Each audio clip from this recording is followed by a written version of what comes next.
Alright, so today I wanted to make a video talking about the differences between hunting and tactical or target scopes. This is a very common thing for, people that are newer in the industry. It's like, I want a scope for a hunting rifle.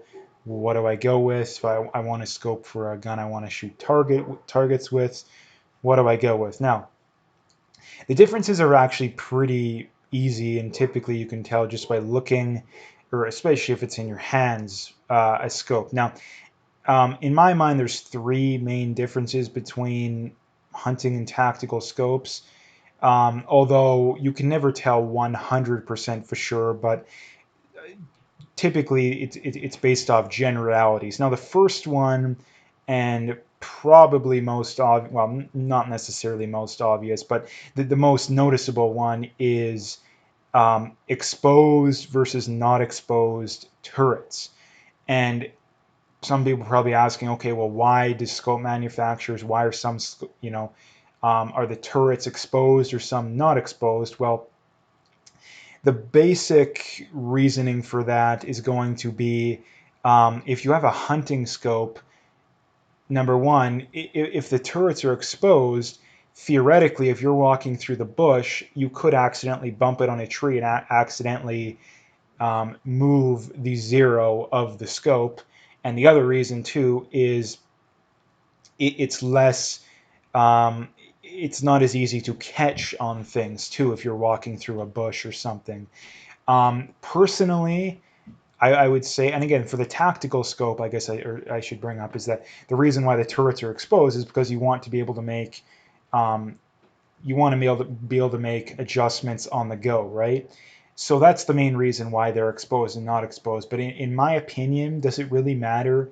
No, in my opinion, it really doesn't matter simply because all the exposed turret scopes I've ever had, it's actually fairly hard to adjust the zero, number one. Number two, a lot of scopes have zero stops, so that's another thing. And number three, if you shoot, I mean, maybe not for the more casual people, but for someone like me, I can remember my zeros, especially on your main gun too. So to me, it's not that big of a deal whether you have exposed or unexposed turrets. If you're really concerned, go with and you want a gun for hunting, go with the unexposed. But in my opinion, it really doesn't matter. The second thing is going to be the weight of the scope. Typically, tactical scopes are going to be heavier, hunting scopes are going to be lighter, and it's for obvious reasons in that if you have a scope that's used for hunting, well, hunting you're typically you're carrying the gun for starters, so you want it to be lighter. Number two, you might have to make a shot standing or kneeling or not from a very well rested position, so you want the gun to be as light as possible. Tactical, the opposite. Typically, you're shooting from prone or from some form of support, so you don't really care about the weight. And then the third thing is going to be the reticle. Tactical scopes typically have a more complicated reticle. Typically, it'll be, I mean, the traditional one was mil dot. Those aren't really very popular anymore. Now it's typically more something like a mil line or something more that you can use for holdovers or stuff like that. I mean, if you look at this Vortex scope here, this is a common form. So you can see here there's a bunch of lines that you use for holdovers. So I mean, take for example, let's say you want to hold 4 mils, you would simply just hold 4 mils, right? It's pretty simple, right? Hunting scopes typically won't have a reticle this confusing. Typically, it'll be a straight crosshair or maybe a BDC. And the reason for that is that if you're using a hunting scope, you don't you don't need something that confusing. And not to mention, too, a lot of times those scopes they're harder to make, which is going to make them more expensive. All that kind of stuff, right? I mean, if you look at Vortex again, Vplex, again, just a basic multi-X, about as simple as you can possibly go. And then the BDCs are going to be probably the most common form. It's hard to see, but there's usually hashes, one for 300, 400, 500, maybe 600. The problem with those is that you have to be careful in that they're not going to be precise, so it's something you're going to want to check, because if your gun is overly flat shooting, then it's actually going to be less, right? And that rather than your holdover being 300 for the first tick, it might be 280, right? Or vice versa. If you have a not a very flat shooting cartridge, it may be 320, 330, 350 for all we know, right? So that's something you need to keep in mind too when it comes to BDC reticles. Again, getting into some examples, I mean, a lot of times manufacturers will have it'll typically, like I say, it's very obvious. I mean, you take Vortex for example. Again, the regular Diamondback here, right?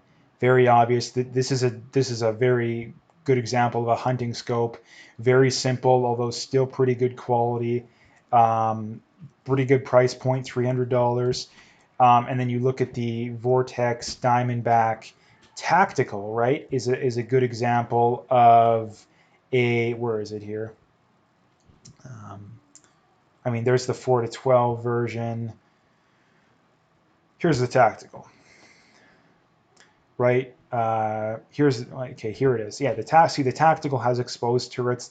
The tactical also has a parallax adjustment. That's another way too. You can typically tell, although some hunting scopes will have that parallax adjustment as well. So that's something that you can't tell for sure. I mean, if you look at the Vortex Viper here, again, um, this is going to be a hunting scope, at least most likely.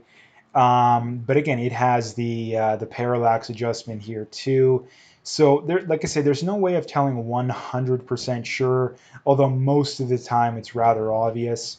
I mean, if you look at the weight of scopes, again, that's another one I brought up. Again, let's check out let's give an exaggerated example here just to make, I mean, let's just look at the Diamondback. There's probably a good difference here. Um, Okay, so 24.6 ounces and 23 ounces are the Diamondback Tactical, and then the regular Diamondback, again, 16, 14, in that 14 to 16 range, right? So quite a bit lighter. Again, like I say, that's going to be one of the main, and if you get into some of the more expensive, long or more tactical scopes, they're even going to be a lot more obvious yet. Let's make it a very exaggerated example here. Let's look at the Vortex Razor. Again, 48 ounces, so like 2 pounds almost heavier than the regular Diamondback. Now again, the Diamondback is more of an entry level scope. But let's even look at let's see if we can find an example of a more expensive hunting scope here. I mean, there isn't really a perfect example. Is there a loopholed, I guess, Mark V here, maybe a decent example of that. Um, okay, so it's still 28, sorry, where's the ounce? So 19 and 23 ounces, right? So there's a good example of a more expensive hunting scope that is still pretty light, right? Just 19 ounces and then 23 ounces, right? So those are the ways that you can tell, right? And a lot of people are probably saying too, well, another question that would come up is, okay, now I know the difference is how much should I spend? Now, how much you can spend, honestly, the more the better. But the one thing that I would point out too is that you definitely don't want to cheap out.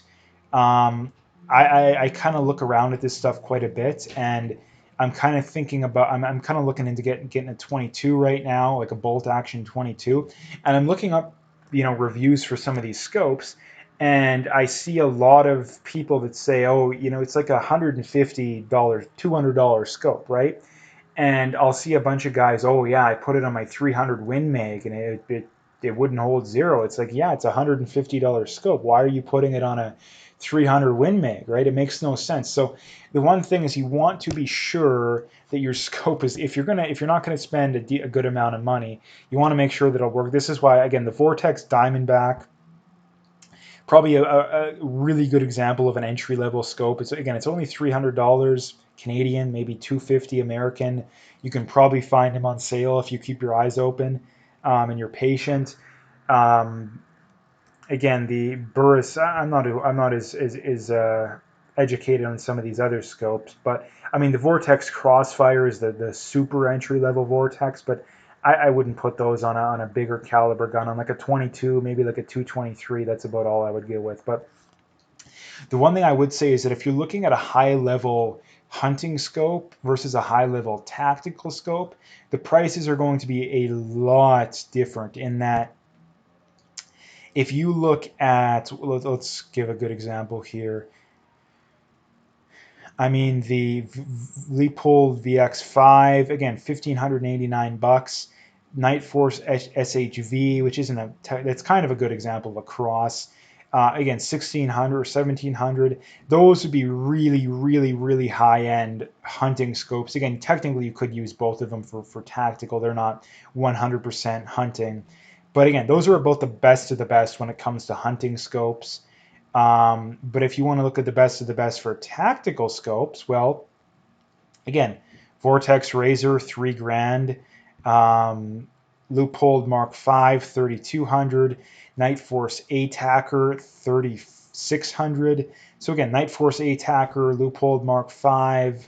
I think the Night Force Attacker is the scope the U.S. military uses. I believe this is the one. I'm not 100% sure if this is the exact model, but I know this is the one they use. Again, Vortex Razor is probably the most popular one as far as the high-end ones goes. But again, $3,000, upwards of $4,000 for these for a high-end tactical versus like 1,500-1,600 for a high-end hunting. So if you're looking for a high-end hunting scope, it's going to be a lot cheaper than a high-end tactical scope, right? As far as a good quality entry level hunting, like I say, something like the Vortex Diamondback, you can get for, like I say, about $300. As far as entry level tactical goes, you're looking at probably 500-600 to get something that's good enough, in my opinion. Like I say, again, the more the better you can spend. But again, the Vortex Diamondback Tactical will probably be the absolute like lowest I would go as far as entry level goes when it comes to targets. Bushnell Match Pro's half decent. Primary Arms makes some nice scopes. Canada, again, our options are definitely more limited. Vortex Venom, again, that's a decent scope as well. Anything Vortex, to be quite honest, is good. I've never seen a Vortex that isn't a good quality scope in my experiences. I've had a couple of them, know people that have a couple of them. But at the end of the day, that's basically what you're looking at, right? I mean, to recap it, there's three main ways to tell the difference: exposed versus non-exposed turrets, the reticle, and the weight. So again, I'm going to leave it there. If you liked the video, make sure you hit that like and subscribe if you haven't already. Check out those links below. Give me a follow if you haven't already, and stay tuned for more.